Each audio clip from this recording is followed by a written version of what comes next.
Le agradecemos a Gabriel Rademacher de Rademacher que está acá con nosotros para hablar de algo de lo que acaban de decir mis compañeros respecto a las medidas que ha anunciado el campo para retocar el presupuesto 2023 y destinarlo a gasto social y ayuda al campo, pero también hoy hubo anuncio de medidas en el gobierno provincial y queremos hablar de eso con usted, Gabriel.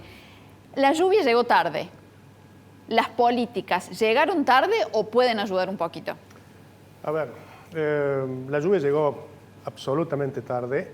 Estamos en un escenario productivo sin precedentes para la Argentina, después de una sequía que tampoco tiene precedentes, por lo menos desde que se vienen tomando registros de precipitaciones, y las consecuencias van a ser muchísimo más graves de lo que se están previendo, no solo para el campo, sino para todo el país, porque el campo es una fuente de ingresos de divisas la más importante que tiene el país, pero también chorrea al resto de las actividades productivas, al resto de la sociedad. Cuando el campo no produce, las localidades del interior se resienten enormemente, los viajes en camión, las estaciones de servicio, la ferretería, el supermercado, todo lo que genera un movimiento económico en localidades del interior y en las principales ciudades se ve reflejado a partir de esa caída productiva. La gente de ciudad dice, a mí no me importa, total, yo no tengo campo. Bueno, esa es una creencia equivocada, porque todos en mayor o menor medida, en este país, principalmente agroproductor, vivimos a expensas del campo. Lo que para nosotros es una situación natural, que es producir en un contexto a cielo abierto, a donde podemos tener este tipo de situaciones que nos lleven a un fracaso productivo, es normal. Lo que no es normal es la situación macroeconómica que vive el país y particularmente el sector productivo agropecuario con una enorme cantidad de distorsiones que a partir de una situación climática se ponen en evidencia y generan la absoluta inviabilidad para seguir produciendo bajo estas condiciones. Ahora, no se puede seguir produciendo con derechos de exportación, con un tipo de cambio totalmente artificial, con múltiples tipos de cambio, con intervenciones en los distintos mercados, con Entonces están de acuerdo con él. Esta semana se reunieron los gobernadores de Santa Fe, de Entre Ríos y el gobernador Schiaretti, y entre los reclamos que habían hecho que la nación elimine los derechos de importación, las retenciones, que elimine aranceles, porque están castigando al campo. Absolutamente. Nos pone en no solo en una situación de asfixia financiera, que de no existir nos hubiera permitido hacer frente sin ninguna necesidad de contextualizar o de pedir un apoyo al Estado ante una situación climática, sino que además nos pone en inferioridad de condiciones con países normales que compiten con nuestra producción, como puede ser Brasil, Paraguay, Uruguay. Que es así, Uruguay. Bueno, pero es un ejemplo a seguir en materia económica y en materia de índices sociales. Basta ir a Uruguay para ver cuál es la pobreza, claramente diferente a nuestros 50 y pico por ciento, depende de los grupos etarios que tenemos en nuestro país. Y allí la producción agropecuaria se maneja con un único tipo de cambio, no hay derechos de exportación, hay promoción para ventas al exterior de los productos uruguayos y no restricciones, como ocurre con el mensaje equivocado que transmite este gobierno nacional de intentar cuidar la mesa de los argentinos, cerrando el país, castigando la producción, y nos lleva justamente a este escenario de caída terrible de producción, mucho más allá de las adversidades climáticas. Si tenemos que hablar de porcentajes, ¿cuánto ha perdido el campo este año?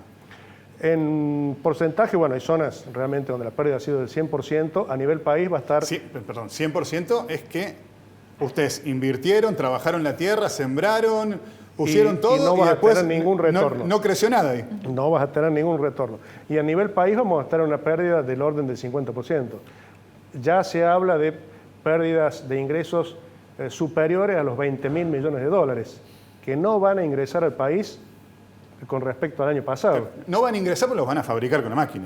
Bueno, pero a los dólares todavía no tienen esa capacidad. Claro, pero los van a fabricar y que van a generar muchísima más inflación. El problema es que ese billete de 1.000 pesos que mostraban recién atrás, a partir de la emisión y del no control de la inflación y de no atacar los problemas de la macroeconomía con la seriedad y la falta de ideología que hace falta para hacerlo, cada día tiene menos valor. Para que todos entendamos, esta mañana se hicieron anuncios de beneficios para el sector a raíz de la crisis histórica. Concretamente, ¿qué tiene que hacer el productor y qué va a recibir?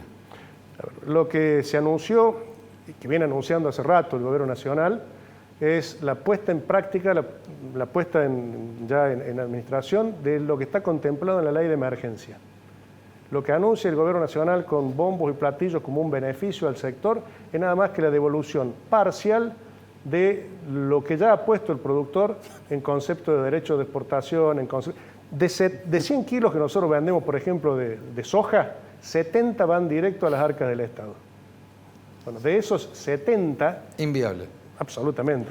De esos 70, el Gobierno Nacional va a devolver una parte a tasa preferencial, o sea, no es un regalo tampoco, claro. Vos se lo entregas al Estado y el Estado te lo presta después. Te prestan tu propia plata. Exacto.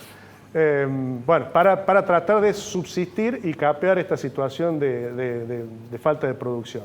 Lo que ha hecho la provincia ahora es adecuar esta situación, poner en práctica los mecanismos necesarios para poner en vigencia precisamente la ley de emergencia y permitirle al productor los mecanismos administrativos para adherirse y tener, mal o bien, algunos de estos beneficios, entre comillas. El 10 de diciembre cambia de gobierno. Córdoba no se sabe quién va a ser el gobernador, puede ser de un partido, puede ser del otro. Pero si tuvieras que hacer un resumen, ¿tuvo buenas políticas la provincia en estos últimos años en torno al campo?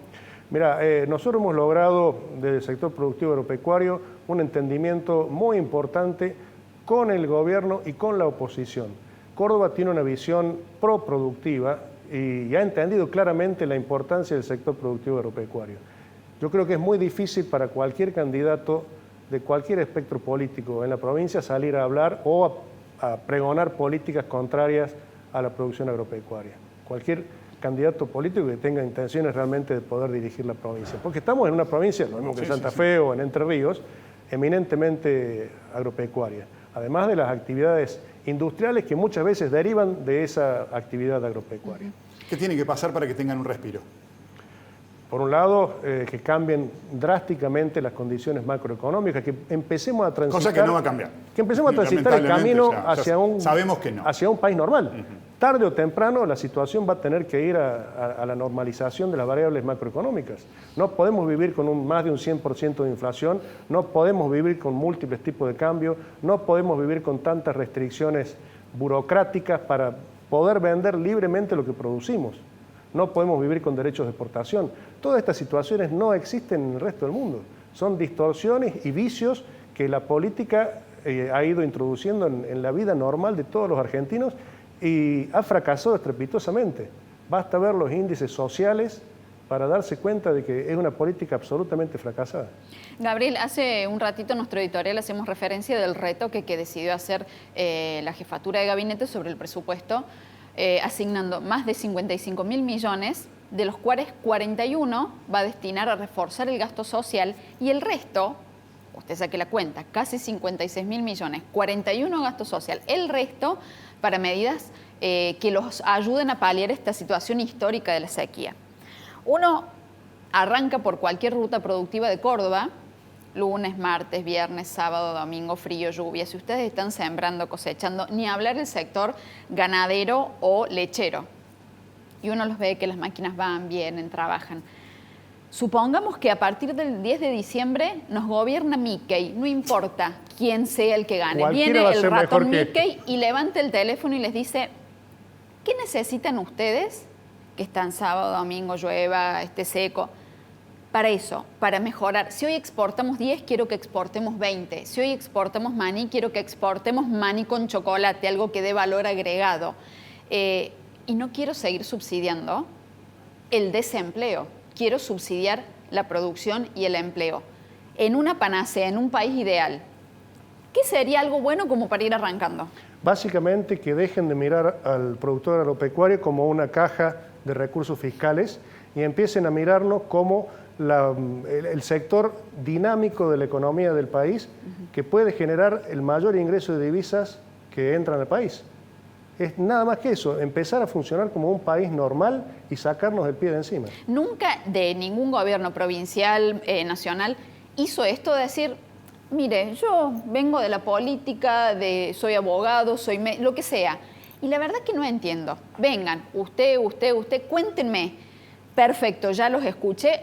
Me voy a sentar con mi equipo a ver qué podemos hacer. ¿Existe eso o yo estoy pidiendo una pavada? Debería existir y debería ser lo más normal llamar a las personas que necesitan generar un espacio o un escenario económico propicio para la producción para ver qué necesitan.